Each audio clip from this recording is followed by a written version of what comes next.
Okay, Chair, we're live. Thank you. Thanks. Good evening and welcome to the North Strategic Neighbourhood Forum.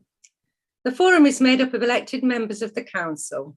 I am Councillor Bowerman, Chair of the North Strategic Neighbourhood Forum. This is a public meeting and is being webcast to the public. Members of the public watching the meeting can submit questions to the forum throughout the meeting using the form on the right or below the webcast, depending on your device. Only questions relating to items on the agenda will be accepted. You can find the agenda available to download underneath the webcast. When submitting your question, please leave your name and the agenda item or subject matter that your question relates to. At the end of each item, members of the forum will ask questions, followed by any questions that have been submitted from members of the public. Before we begin, could I please ask that everyone mutes their microphones when not speaking in order to reduce background noise and interference?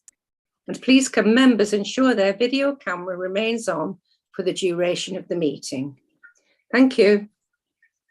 And we'll now go to the agenda. And we start off with an agenda item number 1, which is apologies for absence. Do we have any apologies for absence, Charlotte? Yes, Chair. I've got Councillor Parkin, Councillor Choksky. Thank you very much. Thank you. Now, item number 2, to receive the minutes of the meeting of the North Strategic Neighbourhood Forum that was held on 31st of January 2023, which have been accepted. Item number 3 is the Greater Manchester Police Neighbourhood Policing Model. And I think tonight we have a representative from GMP, Greater Manchester Police, to talk us through this. If you can introduce whoever it is who's come along. Yes, it's me, Joyce. Good evening, lovely. everyone. Nice to see you. Well, yeah, good evening. Good evening. For those who don't know me on the call, I'm Phil Davis. I am the District Commander for Tameside Police. I would just beg a few minutes of your time just to give you an update on our neighbourhood policing model, which changed very recently and of which our Chief Constable has been announcing publicly over the last week. So I've asked if I could just have a few minutes in each of the neighbourhood forums just to give you a very short verbal briefing. It can be, I believe there should be some glossy brochure that's attached to the minutes. If not, I'll get a member of staff to send it and then answer any questions you may have. And then I will leave you in peace, if that's okay. Yeah, that's lovely. Thank you. Phil. Fantastic. Okay, so I think the first thing to just touch on is why we changed the model in the first place. So you'll be aware, I am sure, that GMP is on a performance journey, and we've had a very good 18 months in terms of how we are improving as a force. As part of that 18-month improvement, we did a public consultation exercise around what people wanted from neighbourhood policing. And we got a very clear feedback in relation to what's been looked for. Clearly, visibility, action on the streets, proactivity, and a strong focus on neighbourhood officers that you know and can reach out to. So as part of that feedback, we have restructured our neighbourhood services, and I'm just going to give you a brief on what that now looks like.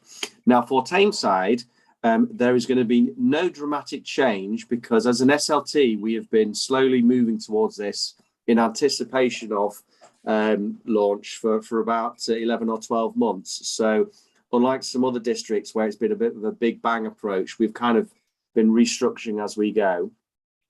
There's basically the structure of north and south in relation to the team dynamics owned by an inspector, with Claire Galt remaining as the chief inspector for neighbourhoods. But east and west will be covered as part of that north and south arrangement. What's important for you to recognise and hopefully get the information on is that for every single ward area, there will be a dedicated police officers for you're able to contact and a PCSO.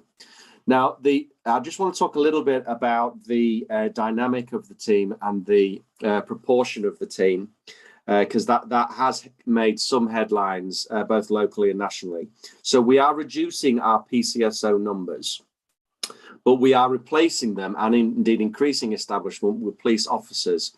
Now, that is a conscious choice by the Chief Constable.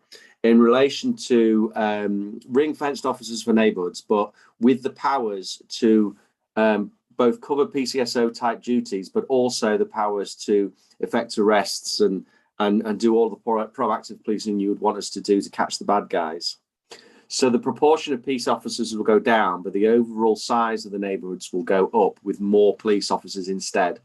You will still have one dedicated PCSO for each of the 19 wards, so there'll be 19 PCSOs, and they will be supported by a slightly larger number of police constables and the sergeants that go with them. The second point I just wanted to cover is around visibility of those officers. So we've changed their shift pattern. So the shift pattern that the officers have been on for the last 4 or 5 years created quite a lot of space between duties, particularly, elongated rest days, and, they add a bit of leave onto the top of that, and you could be without your PCSO for a number of days without seeing them. So it's not been the most popular choice, but it's been accepted by the Police Federation as we've changed their shift pattern to a 3-week pattern with less days off throughout the year.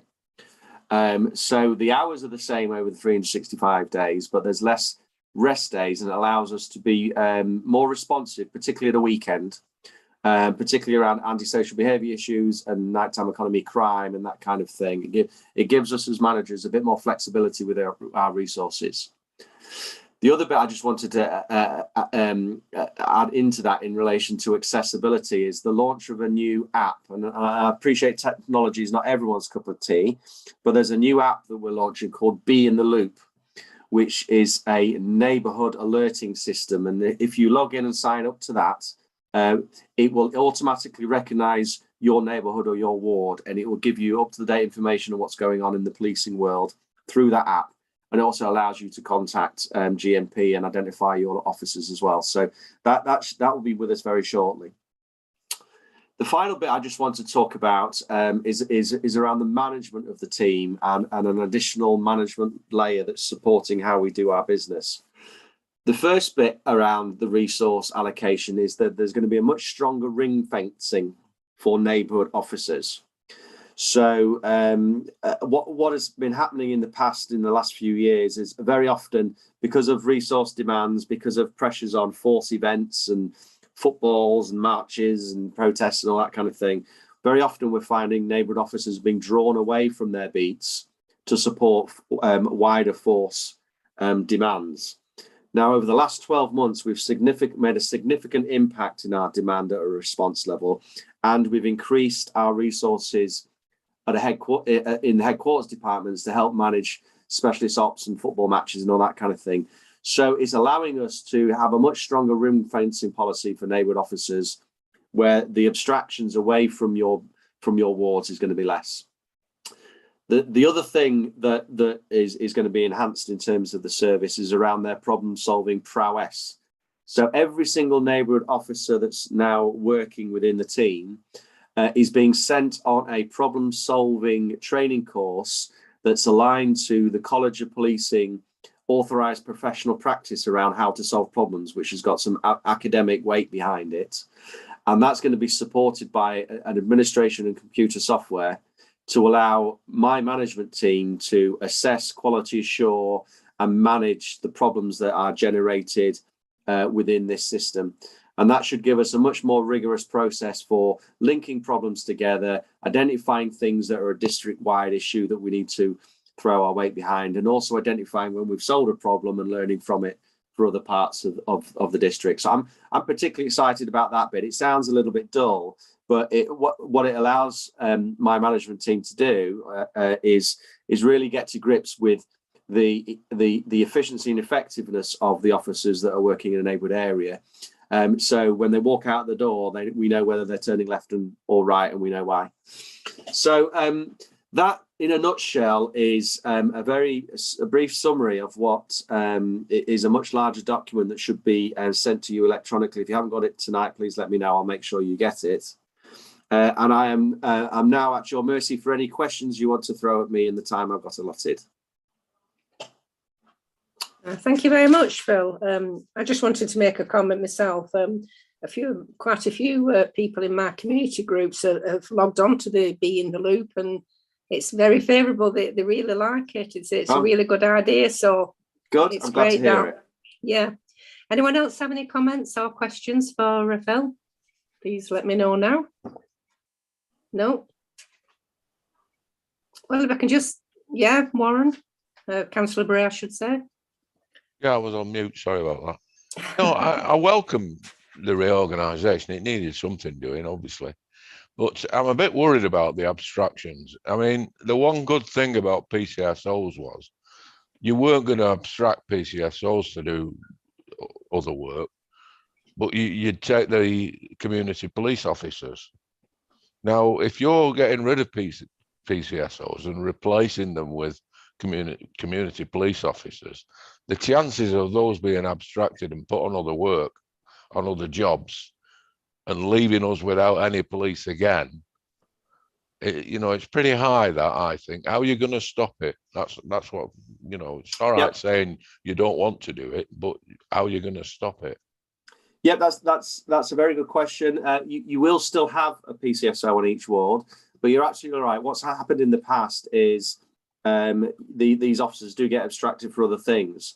The force policy coming down from chief officers and from local management is that these police officers will be ring-fenced to their communities, and again, using technology, will be able to track when they are pulled away from their duties. So if their sergeant believes that they are, say for example, it's 2 o'clock in the morning, and the leaders of the team are safely tucked up in the bed or whatever, and the sergeant feels that they're being abstracted for a non-neighbourhood issue, they can push a button on an app on their phone and it tracks abstraction.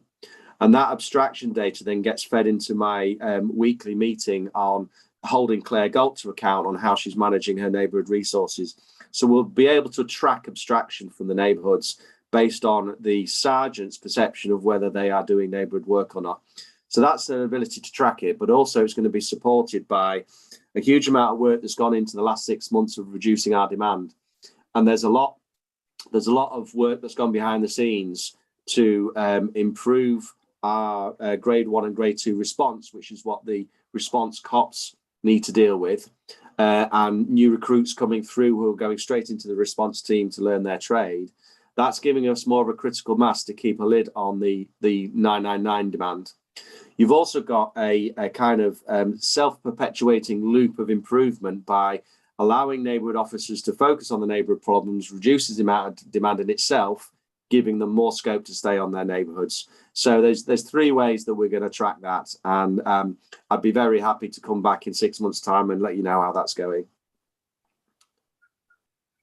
Is that okay for you, Councillor Bray? Joyce, Yeah. I've got another question, but I'll hang on that at Okay. the end, because Yeah. it's to do with the PAC meetings. It's not to do with what you just spoke about. Okay, thank you. Councillor Patel, I think you had your hand up next. Yes, thanks, Chair.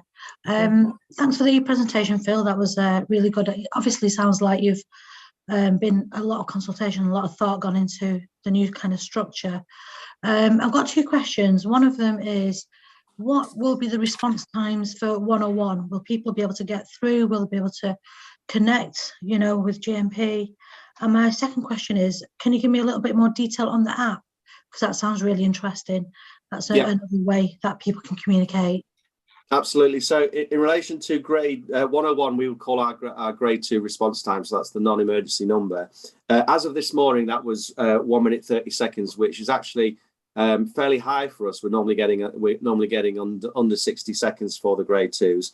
That is not in my gift, unfortunately. That the Force Command Centre manage the answering of the phone.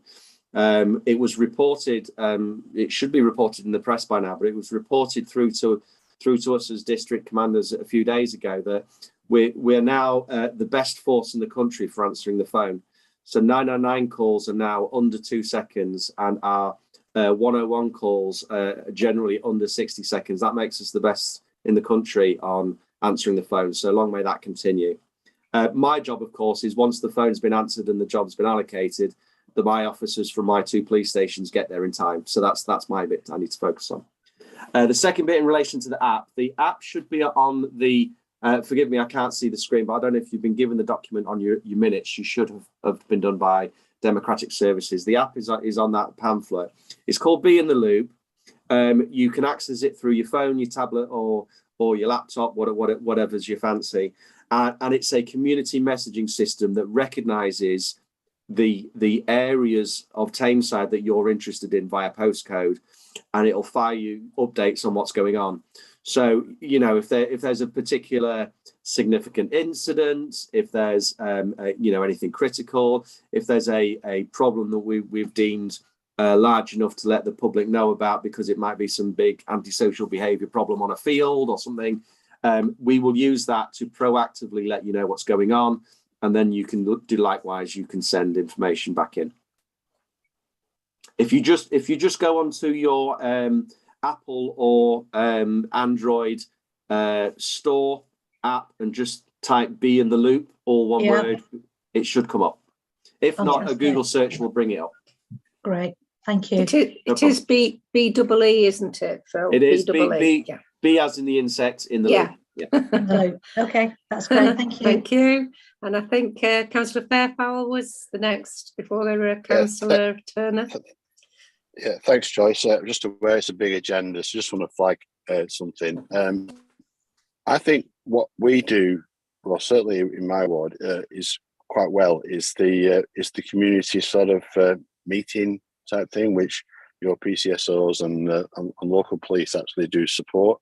I hope that can continue because they're a source of quite valuable information. I'm just sort of a bit concerned that by taking the PCSO away, then it might just dilute some of those really local meetings that we have, especially in St Michael's. So just wanted to flag that. Thanks, Phil. Yeah, I understand the concern, but the officers are instructed that they are replacing those PCSO duties, and they do need to carry out what's important to the community. And I'm very much in favour of community engagement events and meetings and being present to answer questions. So absolutely that directive will come for me, Councillor. Yeah. Thanks, Councillor Fairfield. Councillor Turner, did you have your hand up? You're just on mute. Sorry. Turner. My question was answered earlier, so I've put my hand down. Thank you anyway. Thank you. Yeah. Councillor Bray, then, do you just have one last question? Do you say about the PAC meeting? PAC meetings, yeah. We were supposed to have a PAC meeting yesterday, and I was going to raise something. We've had a complaint from one of our constituents about one of the closes in our ward, where they've had a hell of a lot of burglaries recently. And I was going to raise it at the PAC meeting, but the PAC meeting was cancelled. We don't know why. Now then, have you got a number you can leave me or an email address that you can send me to councillorwarren.bray@tameside.gov.uk, where I can forward this man's complaint to that person, whoever's going to deal with it? Yep. If you want to email me directly, I will sort that out. If you got a pen handy, if not, I can just put it in the chat for you. I'll just put it in the chat for you, so you're not running around looking for a pen. In relation to burglaries, our burglary rate, by the way, is the lowest it's been for several years. We have had some isolated spates of from burglary across the district, but I'm pretty happy with where the trajectory of our burglary is going at the minute. But if there's a particular issue that is still causing some concern to local residents, I would be very interested in that, because we've done a huge amount of work locking burglars up recently, particularly travelling ones. They don't like coming to Tameside anymore. We've got a bit of a ring of steel going around our road network. But I would absolutely be interested in that. If you, I'll put my email in here now, and then you can send me that complaint. Okay. Thank you, Phil. Any more questions or comments? Anyone? No? Well, can I just say thank you very much, Phil, coming along this evening, and we'll be happy to welcome you back in a few months' time to let us know. Again. Yeah, thank you. Nice to see you. Thank you. By all means, invite me back. Thank you very much. Thank you. Good night now. Thank you. Thanks, everyone. The next item is item 4, which is the Ashton Public Realm. And we have with us this evening Sir Damien Cutting, who's the Economic Growth Lead. Hello, Damien. Welcome. Hi, Chair. Hello, everyone. Nice to see you all. I think I know the majority on this call, but for those I've not met before, my name is Damien Cutting. I'm the Economic Growth Lead at Tameside Council. My remit is kind of town centre regeneration, town centre master planning. I'm here to talk to you today about the recent Levelling Up Fund success and how we're working towards implementing that funding, particularly in regards to the Market Square in Ashton Town Centre. So I'm going to attempt to share my screen now and show you a few slides in terms of where we've got up to, where we've come from and where we've got up to. And I hope you kind of get as excited as I am about it as well. There's a long way to go yet, and it's not going to solve all the problems, but it's a big step in the right direction. So I'm going to attempt to share now. Just bear with me 1 second.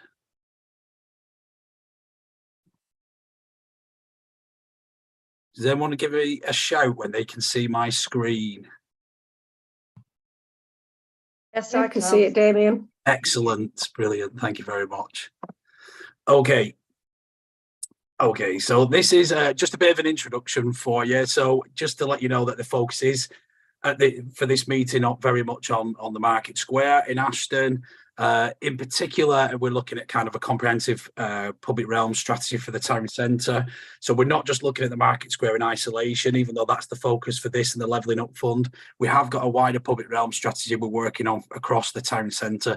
You can see some of the themes that we're including there, very much around culture and events, making our places safer, our streets and spaces more welcoming, very much ensuring that we're responding to the heritage and protecting and preserving the heritage assets in the town where we can. Making sure that Ashton is a much more accessible and connected town centre, so that it's easier to get into the town, but also when you're in the town, it's much more easier and safer to move about the town as well. This is just a little bit of background context. So I've mentioned the Levelling Up Fund success, just under £20 million for the town centre, which is absolutely fantastic. It's a great achievement. One of the other kind of more, if you like, strategic concepts that we're looking at is around the Mayor's Challenge Fund. You may have seen last year Andy Burnham came to visit us at Ashton Old Baths. And it was agreed that we would establish a mayoral development zone. And that's very much made up of 3 components. The Levelling Up Fund area that you can see here, which is Market Square and the main core of the town centre. We've got St Petersfield, where Ashton Old Baths is, and some of the sites around there, which is part of a master plan for that area. And just up to the north there on that green spot, we've got a development framework underway for Ashton Moss, which is basically looking at the potential for Ashton Moss for development going forward. This is just a bit of a town centre wide plan, if you like. It shows this kind of pinky red area as being the focus for this study that we're looking at the moment, but very much how we're looking to better connect the town centre with places like St Petersfield, with the transport interchanges as well to the north, places like IKEA, but also just make it a much more kind of welcoming and inviting town centre. Some of you may have seen me in the Market Hall back in March last year, and then followed by that in November, I think it was, towards the end of last year. We had a pop-up stall within the market itself. So we ran a couple of consultation events, fact-finding events, if you like, as part of a formal consultation towards the end of last year, where we went round speaking to the likes of the local people within the pop-up store we had within the town. We spoke to market traders, kiosk operators. We spoke to the Tameside College. We held a number of workshops with the students there. We spoke to the council's own scrutiny panel, a number of stakeholders, including GM Police, local businesses. You know, we did speak to a very, very wide range of people. And what we did with that feedback is that we collated all that information through the consultant team, which is led by a consultancy called Planet IE. So we collated all the information, analysed that information, found out what people wanted in Ashton, kind of found out what changes people wanted to see, what improvements they wanted to make.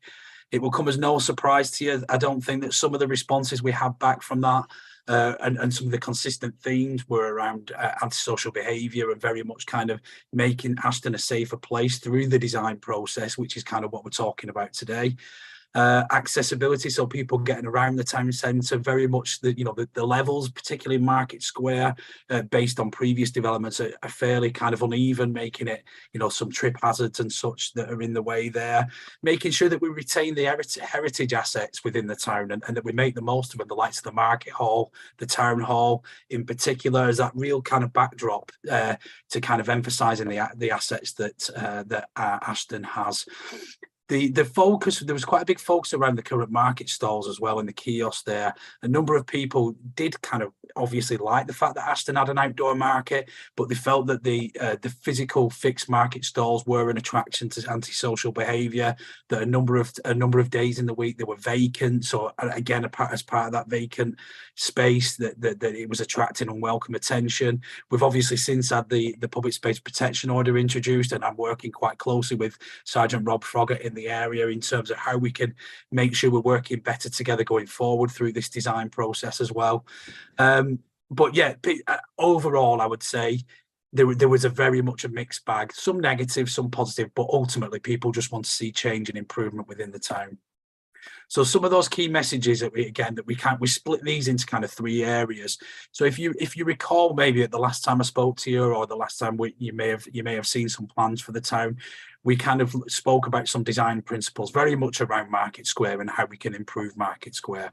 So we've split some of them into kind of 3 key areas. I won't go through all of these because you can see these yourself online, but very much around public realm. But what we mean by that is very much the Market Square element. So the whole of Market Square and the interconnected areas that lead into Market Square. That's what we mean by public realm. But it also means kind of things like street furniture, seating, lighting, greenery, trees, all those kind of things are what we class as public realm. The kiosks as well, what we define as the kiosks within the town, those kind of fixed stalls where you've got they've got a coffee house in there, we've got some food operators, we've got the florists in there. That's what we define as being the kiosks, and then in between them we have the kind of traditional market stalls. In terms of the future vision for the town, this was very much developed based on the feedback we'd had from the consultation. So we fed this into kind of a number of themes and this overall vision for the town. Probably nothing too surprising in a lot of these. Very much that people want to see a bit more of a day and nighttime economy, preferably not the nighttime economy the Sergeant was talking about just then. Very much a high quality market. So there were questions about the market offer and the quality of that market offer. Very much the Market Square is not going to be the redevelopment of Market Square is not going to solve all the problems, but what it will be is that catalyst for change across the rest of the town centre. And you will see when I show you the plans in a moment, you will see when it starts to get developed, when it starts to build out, you will see that ripple effect across the town centre.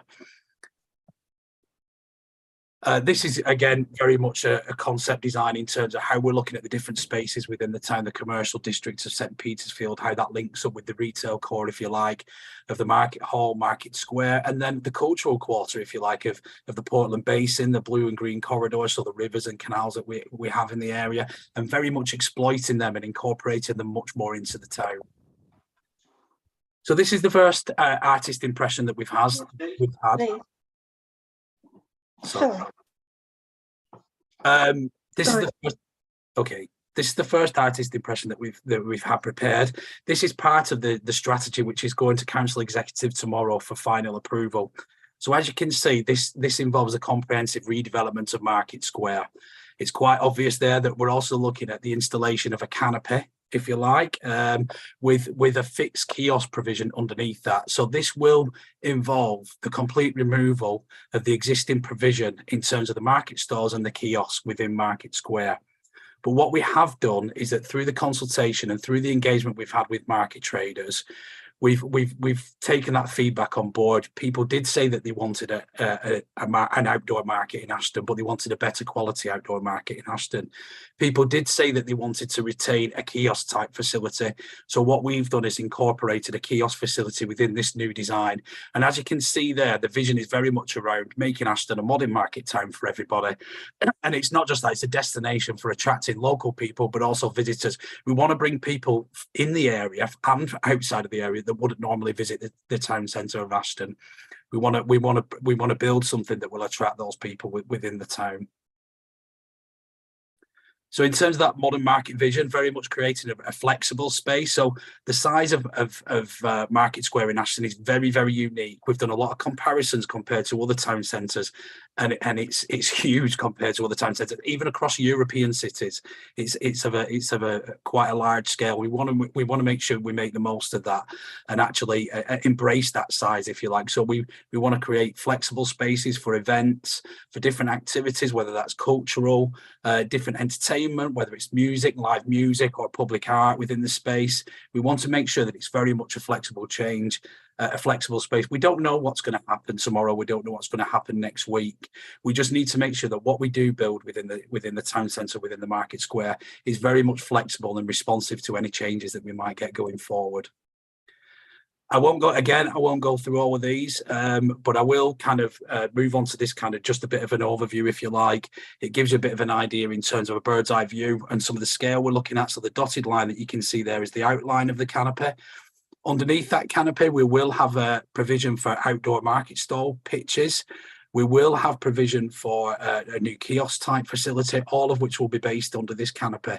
We are looking at spill out space as well, so that as the market expands or contracts, we've got the flexibility to respond to that. We will be incorporating, play, street furniture, greening, tree planting, sustainable urban drainage, because it's quite a big space. We want to make sure that rainflow is very much captured, and that what we're proposing here is a sustainable development and a sustainable proposal. So this is the second visual that we've had created. So this is if you've got your back to the town hall, if you like, looking towards the shopping centres. So as you can see, it gives you a really good understanding of the scale of the design proposal that we're looking at now. And I do have to emphasize, it might not look exactly like this. This is a design principle of a canopy, and this is a design principle of a kiosk and the space around it. But this is very much the direction that we're working towards, that we will be looking at an installation of a significant canopy. Underneath that, we are obviously looking at things like CCTV, lighting, and so that it can be used for a different range of purposes, again, whether that's entertainment, through the week or weekend, but it's very much around trying to create a bit more of a destination, if you like, that people will travel into, spend some time with friends and family, rather than just kind of nip into the town and then nip back out again. So the kiosks themselves, again, we're working through this detailed design. So over the next 9 months, we are working with the consultant team through that detailed design process. So we will be incorporating a new kiosk facility underneath the canopy. In terms of the detail of that, how many we're talking about, we're not entirely sure yet. But what it will be a very much a high quality offer within the town. Now, what we're not looking to gentrify Ashton in any way here.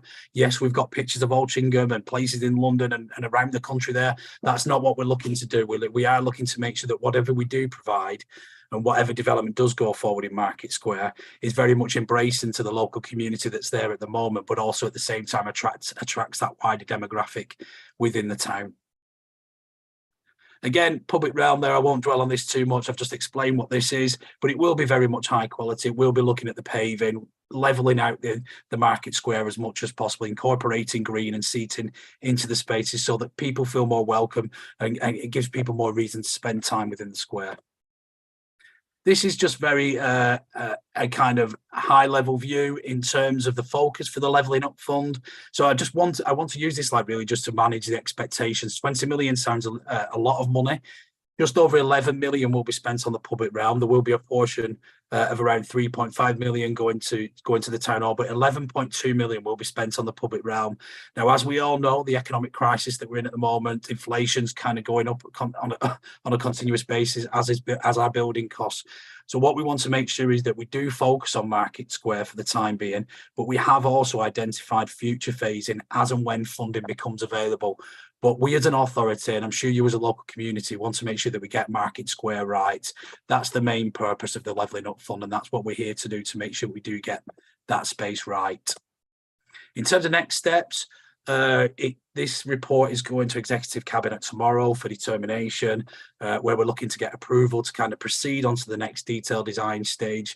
This will be formal. This plan will be subject to planning as well, planning approval, which will be kind of May, April time. That detailed design will be ongoing through the coming months to make sure that we kind of make our next key milestone, where we'll be looking to go back to Executive Cabinet in probably November time for approval on that detailed design. This is all very quickly, by the way. The time scales of the Levelling Up Fund mean that we do have to act fast with this. We have to act fast, but we have to act in the appropriate way in terms of governance, in the governance route. So that towards the end of this year, if we get that final approval on the detailed design, we'll then be looking for a contractor to undertake the physical works at the beginning of next year. So 12 months is not that far away. You know, it's probably potentially less than 12 months where the physical works will start. People might see small changes happening in and around the market square, but a lot of that is in relation to the testing and the feasibility studies that the consultant team are undertaking in order to be able to kind of proceed with that detailed design and inform the detailed design process. But that's kind of it. I don't know if anybody has got any questions. I can leave this up for the time being if anybody's got any questions. Yeah, thank you, Damien. Has anybody got any questions for Damien? I have, Joyce. Yeah, thank you, Councillor Carty. I do apologise for coming late. I got stuck in traffic. No, don't worry. I just came in at the right minute. Just ask Damien, the canopy. Yes. I hope we've got over the issues that we had about keeping it clean and so on, because that was, you know, in the times before when we were going to have a canopy, that was the big issue, that we couldn't keep it clean, and so it looked unattractive. And secondly, there's stalls that are underneath the canopy. I mean, I like the idea of the kiosks around the edge. I think that's good because we don't want to lose those. I think that's a nice way of doing that. So well done there. But the stalls that are there, they're not permanent. They can be taken away and then brought back out again as and when they're needed, or how many are booked and so on. Okay. And I just sort of find it, are we saying then, and you know, there's with no kind of opinion about this necessarily, that the Sunday flea market, which is huge, I mean, it wouldn't fit on those few stalls, is now not going to be encouraged, shall we say, or perhaps encouraged into a different part of town or something, because it's an enormous thing that goes on, and it's you know, I go most Sundays, and it's the only time you see all the communities really together doing anything, and every stall, as you probably know, is used, and in fact they spill out over. So it just seems a shame, even if we could start charging them as well, because they don't pay anything at the moment, do they? You know, but charge something and have some facility to use it, because it's a great cultural mix on Sunday mornings, and I would be sad to exactly, you say there's not going to be any gentrification. I mean, heaven forfend that we go anywhere near the Altrincham, you know, model, because you know we know all about that. But I would like to, if we can, capture some of the essence of that rather rough and ready, but lively and interesting and friendly and community minded market on a Sunday morning. Could I, if I could come back on those points? Thank you, Councillor Carter. Your points on the canopy in terms of the maintenance. So the next step, we will be looking at a maintenance strategy for the canopy to ensure that we've got a proper kind of robust maintenance strategy in place going forward, which will be incorporated into that detailed design work. So that's the next step on that. In terms of the market provision underneath, yes, you're absolutely right. There will be no fixed stalls underneath that. What there will be is kind of identified pitches, if you like. We will be looking to incorporate storage within the kiosks as well, so that we can include things like trestle tables, market stalls, gazebos. We will be encouraging traders as well to they're welcome to bring their own stalls, but we will have a provision for hire as well if people do want to hire them. So the idea would be that they would set them up, or the market team would set them up on the day of the market, and then they would be taken back down or taken away with them on that day. So that's something we're looking at the moment. That's smashing. It's very encouraging, Damien. Thank you very much. Thank you. Thank you, Councillor Carty. Councillor Glover, next.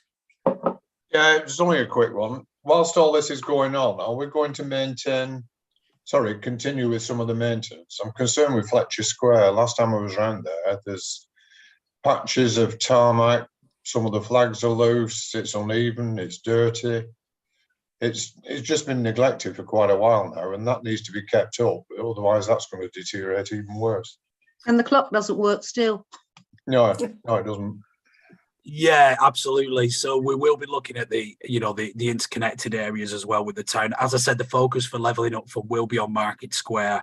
In an ideal world, if we have got some funding remaining, we will start to look at some of those interconnected areas as well in terms of what level of detail we'll be able to go into in terms of that redevelopment. We just have to see in terms of, ensuring that we deliver Market Square in the first instance. But absolutely, the areas around, we need to keep on top of the maintenance of those areas. There's no point doing a kind of sparkly Market Square if the surrounding areas aren't up to scratch either. So yeah, absolutely, Councillor Glover.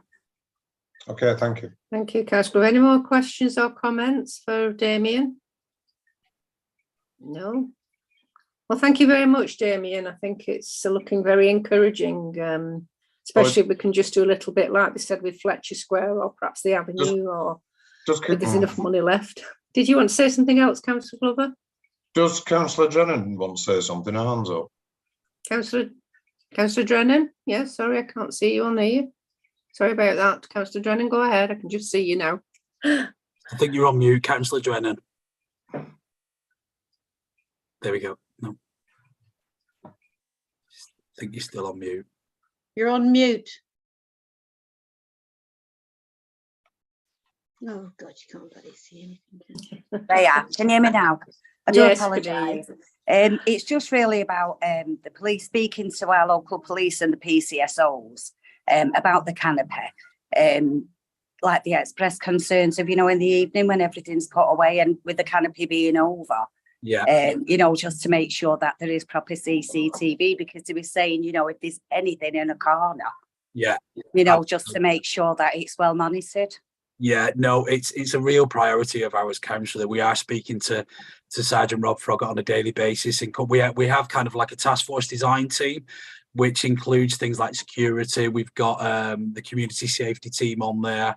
We've got our own CCTV guys. We've got the police on there. So we are making sure that we're incorporating those ideas within the design underneath this. And there's an element as well in terms of safety and security. What we're looking to do is try and bring more and more people into the area, which in itself creates that natural surveillance. We're speaking to some of the local businesses as well about like places like McDonald's in terms of how we can work with them much better through this design process in terms of limiting any kind of antisocial behaviour issues there are in the area. So yeah, we're taking a very comprehensive look to this redevelopment. Smashing. Thanks very much. Thank you. Thank you, Councillor. Any other comments or questions? I'm conscious we've got another agenda to get through. Councillor Turner. Yeah, sorry, it's only a quick one. I know I mentioned before on one of the meetings about market traders having been asked.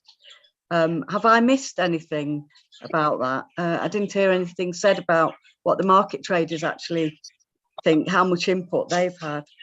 Yeah, we've spoken to the market traders on a number of occasions, both as groups in workshops. So we've probably had about 3 or 4 workshops with market traders. Our own team and the markets team has been speaking to traders on an individual basis as well, as and when required. So we've had quite a significant amount of engagement with the market traders. We've obviously done the pop-ups within the market hall as well. Market traders, very mixed response, as you could potentially imagine. Market traders are very much kind of in the there and now. That's their business, that's their livelihood. So we certainly haven't approached this redevelopment, in an insensitive manner. This is very serious for these people. It's their livelihoods, it's their business. What we're trying to do is explain that what we're trying to do is improve the area, improve the number of people coming into the area, which will in turn benefit their business. And yes, there's going to be change. Yes, there's absolutely going to be disruption. We need to minimize that disruption as much as possible. We are committing over the next 9 months through that detailed design work, through the Ashton Town Centre Delivery Group as well, to meet with market traders on a regular basis and to engage them in that design process right the way through. Yeah, sorry. Are they worried that it's going to actually cost them more? Are their rents going to go up? They are worried about that. Yeah, absolutely. I think what we need to look at as an authority over the next few months is a review in terms of market operations across the borough, which would include Ashton and include Hyde. We need to understand better in terms of how this development will impact market traders, but also, you know, how markets are operating generally across the country, which, as we know, traditional markets are in decline across the country. The ones that are showing a resurgence are the ones that have evolved. And that's what we're looking to do here with Ashton. We want to evolve the town centre and be that catalyst for change. But yeah, they did absolutely have concerns, Councillor Turner, and rightly so. You know, this is it's a huge change for Ashton Town Centre. What we do have to remember, it isn't just about the market traders. We do have, you know, that market space, the public space. It's about event providers. It's about the local community.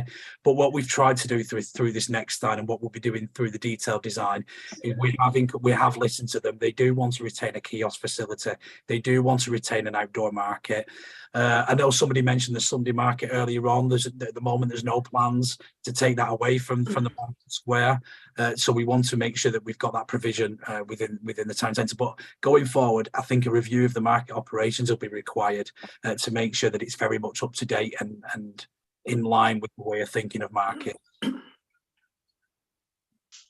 Yes, I would like to see, if possible, if any traders are struggling, if there are extra costs, I'd like to be able to see something done to help the struggling ones. Yeah. So what we're looking at next through this detailed design is a relocation and decanting strategy, because obviously we're looking to remove all of the outdoor market stalls and kiosks as they stand at the moment. We're going to need to make sure that the disruption is minimised on those traders. So there will be a process of moving some of the traders about while that first phase is completed. The first phase is likely to be the canopy with the kiosks underneath. So we won't have to move everybody, but we might have to move some traders in the first instance. But that relocation strategy is something that the consultant team are working on at the moment, and we'll go back to the market traders in a few weeks to speak to them about it and get their thoughts on it. Thank you. Thanks, Councillor Turner. I think we have Councillor Patel next, please. Thanks, Chair. Thanks, Damien, for your presentation. It looks quite spectacular, really. It looks really nice and, like you say, very modern and clean and nice. My question was, how are we communicating the progress that we're making to residents? I know you've done a lot of consultation. How are we getting some sort of positive messages across? Yeah, it's a good point. We did get a little bit of extra funding from DC, from the Department of Local Government recently around that comms strategy. So we are looking at putting up some hoardings within the town centre, which give people an idea in terms of where things are up to. We will obviously be using social media throughout and promoting where we're up to. In terms of the next 9 months, there's no plan there for any kind of public consultation. The timescales are very tight with this, and this is where the Ashton Delivery Group comes in, and the members of the Ashton Delivery Group will be using that delivery group as a steering group for that detailed design going forward. However, we will be speaking to our key stakeholders. We will be speaking to market traders throughout that process to make sure that they are engaged. One of the ideas that we've thought about recently is a newsletter, maybe a Levelling Up Fund newsletter, where we can incorporate the public realm of Market Square, the town hall, within that Levelling Up newsletter, and maybe to keep that updated on kind of like a bi-monthly or quarterly basis to issue to people, to the local community, so that they've got an idea of where things are up to with the Levelling Up Fund and the progress that's being made. Yeah, it's just, obviously you probably know that we've had a lot of sort of negative publicity about it. I just wonder, you know, how we can sort of turn that around a little bit, and people are sort of getting the messages across to say something's happening, something positive is happening, and where it's up to and what the progress is and things like that. Yeah, absolutely. I agree. I mean, I will say that we have undertaken extensive consultation over the last 12 months. You know, we have been in the market on a number of occasions. We've been speaking to market traders. I think the nature of this business is that you're going to get negativity, you know, associated with it. People don't like change. There's a lot of tradition and associated with that, with Ashton Town Centre, with the market itself. And when I speak to people, I very much trying to explain that, you know, the changing nature of town centres in general, particularly markets as well, that are on the decline. But in order to kind of evolve and to become stronger, Ashton does need to change without a doubt. We need to tackle those antisocial behaviour problems, not just through the design, but also through the PSP or through the working together as a local community. You know, you are always unfortunately going to get people that don't feel like they've been engaged, but we had over 500 responses to the survey that we did in November. We spoke to probably 200 people in the market hall on those occasions. We've worked with the Tameside College students. We've done 2 separate workshops, one with the college students, one with the Ashton sixth form students. You know, so we've made a real commitment to engagement, and we want to continue that as much as possible. It's getting that balance right. We need to be able to get on with it now. We need to be able to get through this detailed design stage so that we're ready to start on site at the beginning of next year. So it's very critical. If we don't spend the levelling up for money, it does have to go back to local government. Yeah. So this is where the delivery group as well comes in quite essential in terms of steering that progress going forward. Yeah, it's just about, you know, some of the stuff that you've done has been brilliant. It's just about getting those messages across now to say, this is what we've done. Absolutely. What we're doing, you know, this is what's happening. Yeah. Those kind of messages, really. Yeah. Yeah, I think a newsletter, Councillor Patel, would be great. I think it would just, we could just forward it onto our community groups and whoever's interested. It would be a really good idea, that. So, Damien, thank you. Any other questions or comments for Damien? Will we go along to the next one? No. I can just say thank you, Damien, once again. It's nice to see you, and I'm sure we'll see you again while you update us with what's going on with the town centre. And thank you for coming along this evening. Thank you, Councillor. Thank you. Bye for now. Right, he's left round to equality strategy now, and we have Simon Brunette with us this evening, who's head of policy. Good evening, Simon. Thank you, Chair. Hopefully people can see my slides. Yes, we can see, yeah. Thank you. This is a quick presentation to update the Neighbourhood Forum on the new equality strategy adopted by the Council. Just by way of a bit of background, the Equality Act 2010 places a number of statutory duties on local authorities and other public bodies, not just councils. And one of those is to publish at least one equality objective every 4 years. The Council had a 4-year strategy, 2018 to 2022, which was the way in which we discharged that duty by having objectives within that strategy. And that was a joint document with the Clinical Commissioning Group. But with the end of Clinical Commissioning Groups and establishment of GM Integrated Care, our new strategy 23-27 is specifically about the local authority and our work. And that strategy was agreed by the Cabinet last month on the 8th of February at their meeting. In terms of the evidence that was used to inform this new strategy, I've just listed a few examples there. The Local Government Association have an Equalities Accreditation Framework, which you can formally go through, but for the purposes of developing this strategy, we went through it in an informal way to give us guide and benchmarking as what to do. We will probably next year go through for formal accreditation, but we've used it informally this time. We also did the All Equals Charter work with Manchester Pride, and members will remember the member development session we had last year on that. We also did a lot of consultation engagement through the Partnership Engagement Network, and we used the outputs from the Inequalities Reference Group. That's a group chaired by Councillor Feely in her capacity as the exec member lead for equalities, and it includes a range of community groups that represent people with particular protected characteristics, and they do bits of work around key issues raised in the community, do some research and insight, and make advisory recommendations. And they've had 6 work streams in the past 18 months that they've been used to inform the strategy. We've worked with the community champions, we've done benchmarking in terms of seeing what's national good practice and what other authorities do. And of course, and like in all these things, we've looked at quite a lot of data about our community, about our workforce, to inform the objectives. So the strategy, which was in the papers that went out to you, it's quite long, unfortunately, as these things tend to be. But just summarised on this slide is the 6 objectives of that strategy. And I won't go through them in detail on here, but those 6 objectives are now going to be converted into a detailed action plan. Just to give you an example of some of the strands of our action plan as a council, one area is around insights, so improving our monitoring of the protected characteristics of service users so we can understand the different communities using our services and develop a dashboard associated with that. A big focus on access to services and information, whether that's through language, physical access, digital access, braille, easy read, etc. Trying to build some really strong links between our equality strategy and the Health and Wellbeing Board and the inequalities reference group that I've just mentioned. And that will also play into the poverty strategy, which is next on the agenda, and also the early help work that is on the agenda after that. We're also going to review our equality impact assessment process. So the Equality Act requires public bodies to assess the impact of their changes, whether it's a decision to change a service or develop a new strategy. We've got to understand the impact of those changes on the protected characteristic groups. So we're going to overhaul that process, get some more detail and learning out of it to improve those down the line.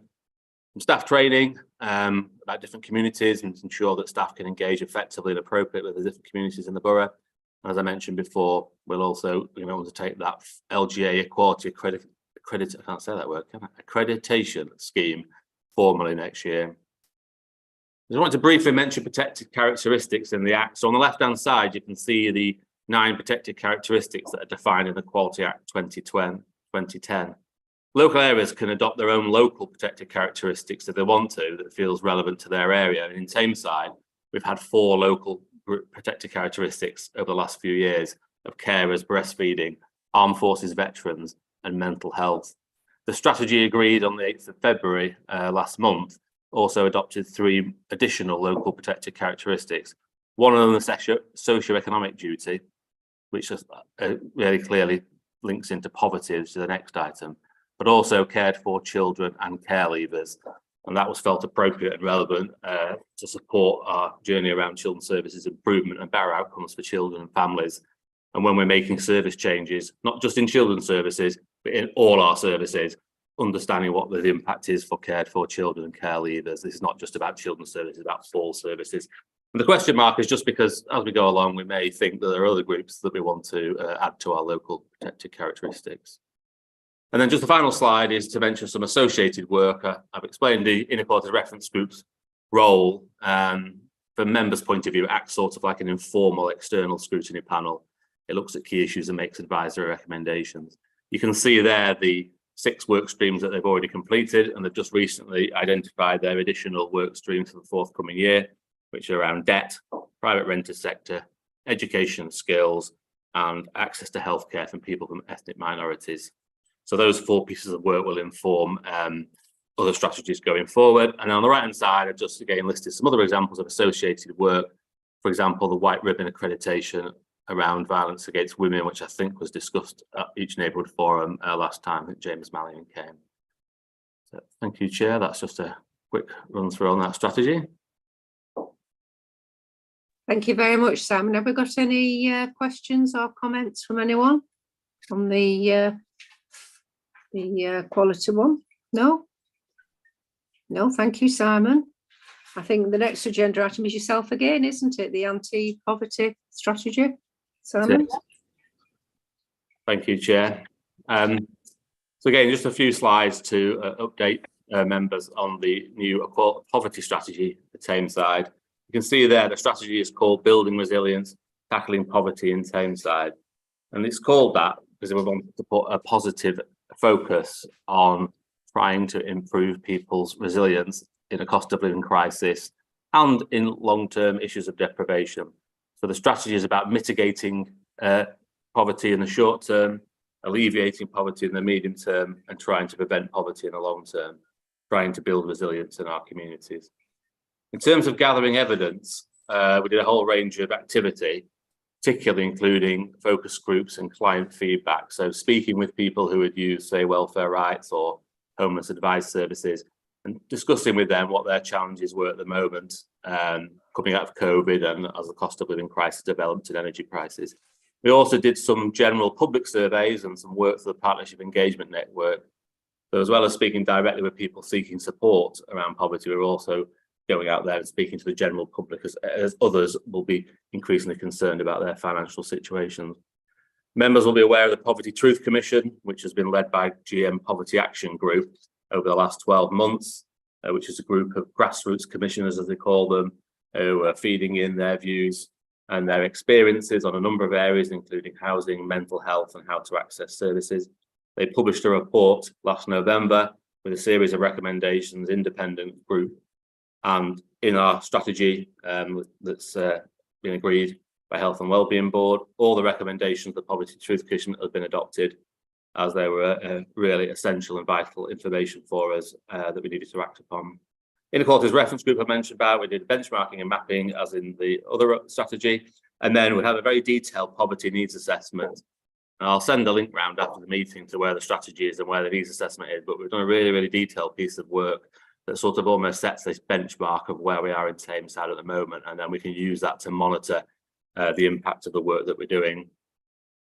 In the strategy document, you'll see there's quite a lot of data from the needs assessment, and I won't go through all these, but just picked a few out there. It's a bit of a depressing slide in a way because it's presents quite a grim picture, but it's the reality, and it's the reality of the challenge that we face as a borough and our communities face. And these are the sort of things that are driving the recommendations and the actions in the strategy, these really stark statistics. GM Poverty Action Group have just recently, last month in fact, published a report on what they believe is good practice in the development of local poverty strategies. So they've done about 12 months of research across the country and published this report. And those boxes there on the left and at the top right are the 10 recommendations of GM Poverty Action Group of what makes a good poverty strategy. And then the bottom right in the green box, I've just listed some examples of what we've done in developing our strategy and how that reads across to the GMPA work. And I think that's providing us a useful test or check and challenge of our strategy against the GMPA recommendations, and it maps across well. So I think that gives us some assurance that in Tameside our approach is robust and meaningful. Throughout the strategy, you'll see there's a number of case studies and examples. In particular, we've given case studies and examples where there's areas where there's greater opportunities to expand existing work or maybe start new work. So we've tried to find examples locally, which these ones are, but we've also found examples and case studies from other areas where we can learn from and adapt to show things can be done and how we might do them. The strategy has 10 objectives or key priorities in there, which I've listed on this slide. Again, I won't go through them all, but you can see the first two are very much about work and income. So real long-term and short-term strategies there. One about helping people access all the benefits they're entitled to now, but also getting people in high wage, high skill employment in the longer term. So those sort of second priority really clearly links into the inclusive growth strategy. It clearly links into some of the work around Ashton Town Centre, which Damien's just gone through, because that's about economic growth and developing the area. And as you go down, you can see there's a range of objectives and priorities. Here's one, breaking the cycle, focusing on best start in childhood and education. So that plays very strongly into the work that Ali and Emma are going to talk about in a moment, and the Grow Best Start in Life programme and the early help strategy. So this poverty strategy doesn't sit on its own. It ties in closely with other key documents around inclusive growth and children and young people. And the last objective or priority is about advocating for change. So Tameside saying to central government and regional government, these are the issues that are experienced in Tameside, take note of them and think about them as those policies developed at a national and regional level. So final slide for me is just, the strategy is actually a health and wellbeing board document. So it's not the council specifically, the council's facilitated the development of it, but it's actually led by the health and wellbeing board. So it's truly led by all the partners across Tameside through that forum. But as a council and a member of the health and wellbeing board, clearly we'll be adopting it as our council strategy as well. We're just in the process of developing the draft action plan on those 10 key priorities that I just showed you on the previous slide. And then we'll start working with colleagues to get the delivery underway. And then finally, just wanted to say really this strategy, which I'll send around later on, and the charter that goes with it, which is the 10 priorities, is a bit of a call for action really. And wanting to say to everybody in Tameside, you know, partners, public bodies, community groups, individuals, have a look at it, have a read of the strategy and charter, and have a think about what you can do in this call to action to support delivery of those objectives, to give people better opportunities and outcomes in the short, medium and long term, to mitigate, to alleviate and to prevent poverty wherever possible. Thank you, Chair. That's fine. Thank you, Simon. Yes, any questions or comments for Simon from anyone? Can I have a question? Yes. Yeah, sorry. Go ahead. I'm done. It's great writing it all down, Simon. But in reality, how much do we have to actually do anything about this? And I think, you know, really, like this week, we had a contact from Food Bank who I think mirroring something that Gordon Brown said, that they were no longer in a position to feed hungry people. They could only feed starving people. And, you know, we are in that situation now here today in Tameside, where now it's come out again that the average life expectancy in this region particularly has gone down more than 2 years. And so that's why they're not going to put up the average pension age, the government, because they don't need to, because people are dying off quicker. So, you know, we are dealing with it on a day-to-day basis, all of us. And I don't know, unless we've got another magic pot from somewhere, what we can physically do as individuals or as a group or even as a council to alleviate that. And it's great making lists, and I understand completely. But, you know, losing the Sure Start centres to me was the single biggest thing we did to make poverty even more apparent in Tameside, as it did throughout the country. But I can't see us, you know, I'm not being sort of, you know, over pessimistic about this. Cannot see any way that we can get through this situation, particularly with housing. You know, we need homes in Tameside for people. That's the first thing. Safe homes.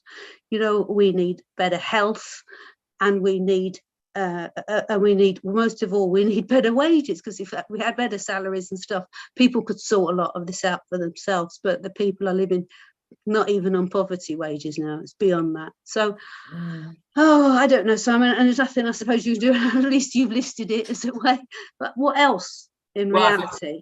I think I would say we can't solve all the problems. Absolutely. That's just not possible to solve all the problems. But I guess what it's about is about us in Tameside, with our knowledge of our community and their feedback, trying to do what we can in the short, the medium, and the long term. And whether that's around, say, family hubs. You talk about Sure centres have closed, but we're going to have a family hub model. We've got a family hub model launched.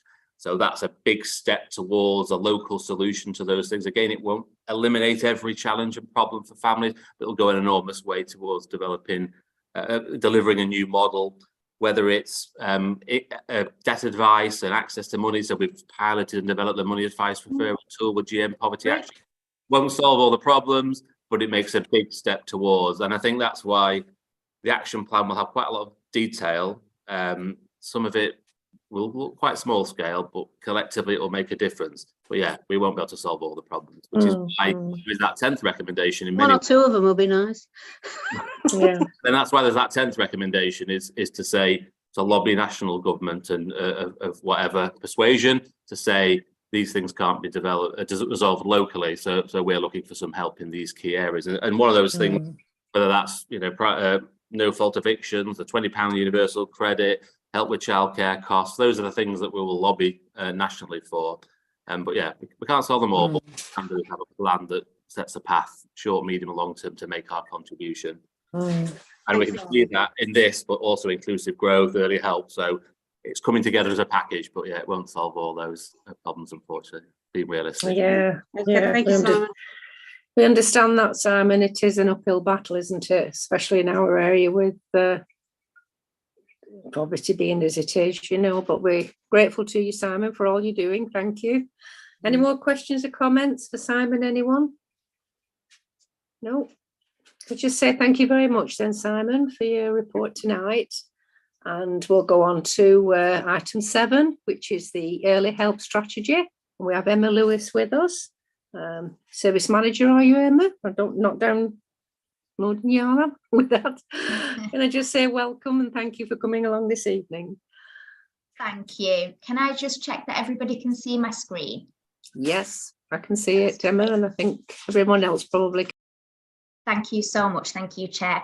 Okay, so my name's Emma Lewis. I'm one of the service unit managers within our early years, early help and neighbourhood within children's services, sitting within Ali's directorate, who's here tonight as well. So we just want to come and just say a little bit about where we're up to with our new early help strategy, which follows on from the existing one, which, if people remember, is the sooner, smarter, stronger, safer one.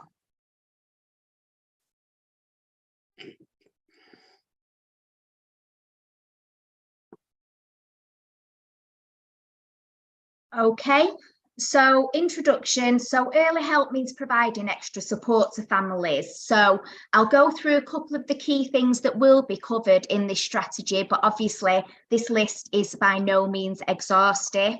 So we're looking at young people, obviously education is of paramount importance. So we're looking at young people and families where there are issues with attendance and education, and how we work with our colleagues in education in line with the new attendance strategy for schools, and support at that earliest opportunity through our team around approach, which involves all schools and settings. And within Tameside currently, we've got just over 85% of our schools engaging within that, which is a big uptake, and numbers are increasing. Mental health.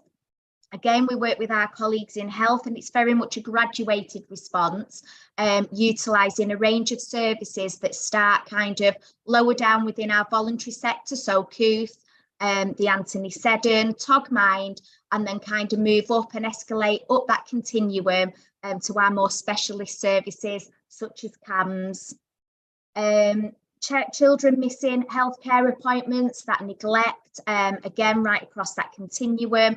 We've recently launched our new TNAP in Tameside, which is our Tameside Neglect Action Plan, and that really supports professionals and lead practitioners to be able to identify neglect at its lowest level right across, but also helps us to really consider and ask the questions of what that means for the child. Try and put ourselves in the child's shoes and experience and understand that lived daily experience for the child as well. Obviously, drugs, alcohol, crime, that toxic trio. Again, our Tameside Neglect Action Plan can support us with that. We're doing a lot of training right across the borough for professionals, for partners, for our own teams, and working closely with our colleagues in police and community safety as well. To ensure that we can work as a team to pull the right team around the family at that time. And then obviously linking in with what Simon's just been talking about, one of the huge things is the current cost of living crisis, and how we're supporting our families and young people through that, through money management, the tools that Simon was talking about that are used across GM, but also how we begin to enhance that further through our family hub model. So reintroducing things like the Cashbox Credit Union into our family hubs and making it accessible for families. To support all of this as well, we're developing champion models across all of our partners, so that within different agencies, people can then be able to go to somebody who's knowledgeable in certain areas to get that support and help. So the reasons for updating the strategy, we've also redone and relaunched the Tameside Framework for Help and Support. So that was previously our threshold guidance. We've done 4 training sessions up to now that have been multi-agency, and they've been really well received. The difference between the previous one and this one is that it gives some really good live examples of kind of live experiences that families may be going through.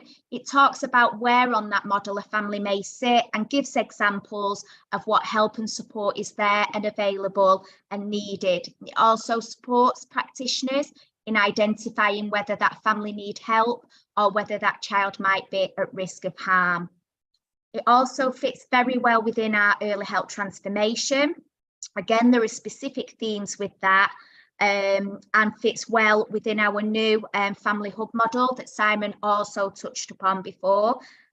We did launch our first family hub last Monday, the 20th, and that was our West Family Hub that is based at Greenside, what was Greenside Children's Centre in Droylsden, and we've got 3 open days to follow in the other localities as well.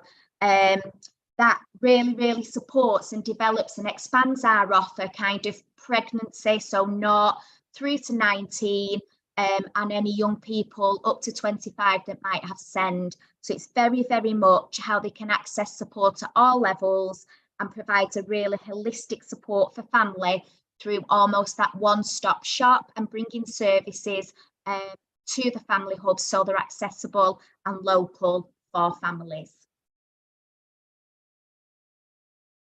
It also means that we can get the right services at the right time for families, but also within the right environment. As part of the work, we're utilising the new listening framework within Tameside. We're working now to embed this right across our practice. Utilising this and asking the right questions means that we can understand what it means for the child, again, and experience those daily lived experiences. It's very much a holistic, bespoke offer of support, with a recognition that one size and one service doesn't fit every family. And it's how we work to utilise our professional curiosity to get to know families who know themselves best, again, to wrap the right team around to allow them to progress. We utilise our signs of safety model, which is very much a strengths-based approach and looks at what's working well, what needs to happen, and what are we worried about. It's very relationship based, and it helps us again to identify if the family might need help or whether their child might be at risk of harm. And that allows us to work with families consistently right across our partner agencies. It also allows us to identify and pull on family networks as well. So as well as utilising services and partners, we can also pull on family networks to support families and communities so that when services need to exit, the families are left with a good support network to allow them to continue to progress. And it also really supports building that resilience in families and empowering them to be in charge of their own journey and progress well. It's about safeguarding, being everybody's business, and again, links back to the Monroe Review and to the McAllister report. We know if we can intervene earlier in families, we can give them that support at that early help level. And that's very, very much when that family first asks for help, that first point. And then we'll support them in not escalating and needing more statutory services. We're working on a very trauma-informed workforce, again, right across. And part of the transformation work, one of the strands is how we become a trauma-informed borough. And that will be embedded right across all our services, right from universal, across the continuum to our children that are looked after. Also data, we need to get better at talking to each other and data sharing. And we've learned a lot from recent serious case reviews in Tameside that talk about data, talk about information sharing and having those discussions. So as long as we assess that information is purposeful and it's relevant, we need to make sure that we're not using data protection as a barrier to sharing. So as part of this work, there has been a consultation process. There was workshops that were facilitated, and there were multi-agency workshops to include the voluntary sector, health colleagues, LA staff and the police. And they then established what people felt was working well and where we needed to go. We've then had online consultations and surveys with additional partners, with families, with young people, and we intend to seek further feedback from the groups that you can see listed there. And then the next couple of slides just briefly take you through the timescales for this, and it leads us through to our launch, which will be in July 23. And then once finalised, we'll have our new strategy for early help from 23 to 27.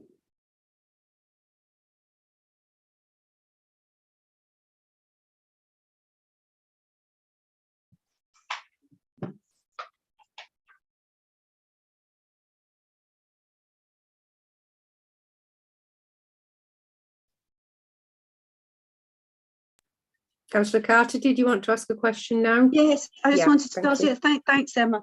I was just wondering, you talked about dealing with everyone from 0 to 18, I think it was to be said, and as you know, being the first point for very young children and escalating into services. Will you and are you aware of, and are you involving a local charity called Cascade, which has been created by midwives, as you know, for women who have absolutely nothing to clothe their baby in and whatever. Yes, we work very closely with that charity. There's been quite a, they come out, because they reached out to women's groups and individuals and so on. And, for those who don't know, they take a Moses basket and they provide that, and then they ask people to fill it, and it's filled with nappies and wipes and first size, second size clothes, everything you could think of for a baby. But, we're talking about, in this 2023, that there are women who leave hospital with nothing for their babies. And then they are now, in fact, extending it, and you will know then to able to for clothes and so on for older children as well, maybe siblings or those children. But I just think it's so important that we start that, because if we could get a link then with those mothers who you're talking about living in desperate poverty, then you can do, like you spoke about, escalating to other services, can't you? But it's no point waiting till the babies are older, really. You've got to have got the link with the hospitals and with the midwives in particular, to say that's that's what we need to do, really get in literally at naught. Is that Yes, thank you, councillor. Yes, we have very strong links with Cascade. And we've recently worked with and supported Home Start to take on that from the previous charity to allow it to continue.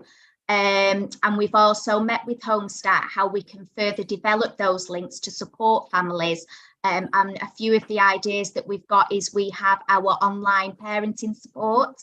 As part of the Family Hub model, we're investing heavily in that pre-pregnancy, antenatal and postnatal offer.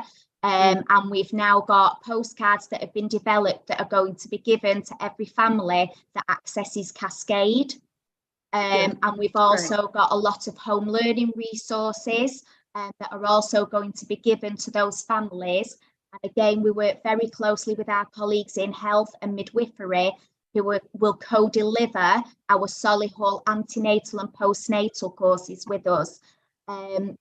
We also have our STARS team within Tameside, where we really target young mums and dads who have previously had children removed, and we work with them at the earliest opportunity, and we offer bespoke, tailored packages of support to enable them to then take their baby home. So yeah, fully supportive of Cascade, and we're working really closely with Home Start to keep those links, but also to develop those links further to benefit families. Thank you. Thank you, Emma. Councillor Turner, that you had a question. Sorry, that just led me on to, I did have a question, but that just led me slightly on to a question with what you've just said. Online help, these people who are quite poverty stricken presumably can't afford computers. Is there a way to help them with that? Yes, of course. So online help is just a very small part of our parenting offer. We have a really robust offer that's delivered face-to-face as well. If we have families that come through to us that need that parenting support from midwifery or from any other service, because again, it's a 0 to 19 offer, we have a panel, a parenting panel that's multi-agency, where each case is listened to and discussed and triaged, and we all share our information together. If it's felt that that family is unable to wait on a waiting list for a few weeks or for the next course, we have a helpline that both professionals and parents can contact, but we also offer a bespoke one-to-one clinic that will support those families until they are able to access a full face-to-face course. That's brilliant. I'm learning such a lot in this first year as a counsellor. My original question, though, was when you said only 80% of schools took up your offer. I mean, you said it's good. It is good, but that sort of leaves me to think 20% didn't. Are they not ones that you'd slightly be concerned about, or do you think they're probably ones? Are they private schools perhaps that don't really parents wouldn't need this. I'll come in and answer that one, shall I, Emma? Yeah, of course. Yeah, so Councillor Turner, the whole process around Team Around the School and engaging schools in that process is a voluntary one. So they very much have to kind of opt in. And it's a model that's been tested to see how we can make sure we've got the right support for families. Sometimes some schools are put off doing that because we haven't always had the capacity in the system to do some of the case holding with those children and families. So schools feel they can operate between the hours of 8 a.m, 8:30 through till, you know, kind of after school club, and then beyond then they feel a little bit helpless. So we're just going through a redesign of our early help and family help offer, which means we'll be able to bring more capacity into schools to enable them to engage hopefully 100% in terms of the Team Around model, because it just works. It just works when they've got the relationship with that child or children, but they don't necessarily have that reach into the community, do they? So we're redesigning the model to make sure that that can work much better. And we've got that ambition for 100% take up. So don't be concerned. That's about brilliant. that. I mean, 80% on a voluntary basis anyway. But you can't, I mean, you can't force people to get involved. So I can see where you're going with it. And I'm really pleased about that. We can't force them, Councillor Turner, but we can persuade them very, very creatively and use the levers that we've got as a local authority to do that. So be assured, we are bringing that pressure to bear into making sure that families are getting absolutely the best from the resources that are out there. It's public money at the end of the day, isn't it? And our families and kids need that extra push. It is, I agree. It's just that, you know, in years gone by, in the jobs that I've had, we have seen where teachers have noticed things have been wrong with children, but they haven't dared say anything for reasons. And that's really sad, isn't it? But I think also sometimes teachers don't have the skills and the capacity to do that extra bit of help for families that they absolutely need. And we're building in a whole load of additional capacity in Tameside so that this early help strategy can really live. And so that all the reliance isn't just on schools to do some of the work. Actually, we need to work together and collaboratively to get it right for families. So that's the strategy and the plan. And we've got some way to go with that, but absolutely we've got that commitment through council to kind of make that work. And I've done it in other authorities and it just makes a massive difference. So it does, if they know that, if everybody knows that it's a ring and that you're not on your own, you've got somebody either side who can take up the slack, then they're more likely to engage, aren't they? So absolutely. That's, I'm really, and take up their entitlement. And if I leave councillors and colleagues on the call with any message today, the entitlement for high quality education and a loving, caring home to enable that to flourish is absolutely our strategy at the centre of this. And I worry sometimes that we haven't got all of our eyes on all of our children when they're not attending school, college or nursery. So that's that real push within this strategy to make sure that we're joining things up. Brilliant. Thank you. Thank you, Joyce.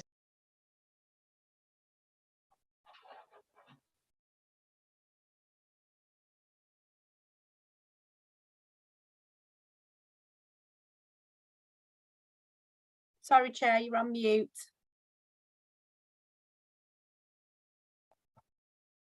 Just saying thank you, Alison, and thank you, Emma. No more questions or comments from anyone as I can see, but I think we're looking forward to the opening of the hubs, especially the one near me. I'm going to go along to that. So that should be good. So thank you for your presentation this evening. It was very interesting. And we'll look forward to meeting you again and giving us an update again of what's going on and how they're going on the early years hubs and stuff, the family hubs. So it'll be good that. Thank you very much. I think the next one we've got is just the date of the next meeting, which we have down as the 27th of June, which is after Easter. So I just want to wish everyone a very happy Easter Thank you for your input and your comments tonight. Thank you to the officers for coming along. It's very interesting evening. Thank you, Charlotte, for hosting. Brilliant as usual. Have a nice evening, what's left of it, people.